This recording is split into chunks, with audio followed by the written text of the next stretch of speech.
À première vue dans les allées, les parcs d'attractions, les coffrets cadeaux voyage et autres activités de détente sont bien, voire très bien représentés. Une configuration presque idéale pour les élus des comités d'entreprise, venus pour la plupart dénicher des prestations de ce type pour les salariés de leur entreprise.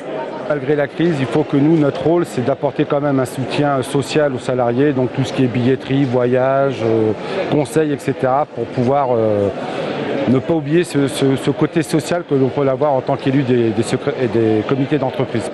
Et si les CE s'intéressent de si près au séjour vacances par exemple, c'est que tout le monde a à y gagner.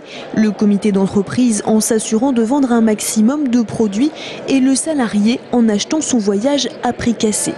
L'élu de comité d'entreprise va essayer de retrouver des activités socioculturelles pour les salariés, puisque les salariés maintenant ne peuvent plus forcément, étant donné la crise, ne peuvent plus forcément s'offrir les activités qui pouvaient s'offrir de façon directe. Le CE va devenir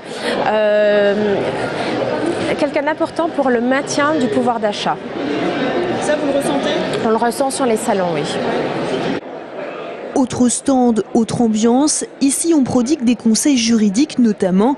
Ce professionnel propose des formations sur le licenciement économique et la restructuration. Depuis 10 mois, la demande a explosé. Il y a tout simplement une multiplication des licenciements économiques. Donc à partir de là, il y a une multiplication des demandes qui tournent autour des licenciements économiques. Et puis, je pense aussi que ça suscite de l'angoisse. Et donc du coup, ça multiplie les demandes d'accompagnement et de conseils, même dans les entreprises où il n'y a pas forcément de risque immédiat. Face à la crise, le rôle d'élu de comité d'entreprise opère donc une véritable mutation et se doit d'être aujourd'hui un porte-parole des inquiétudes du personnel.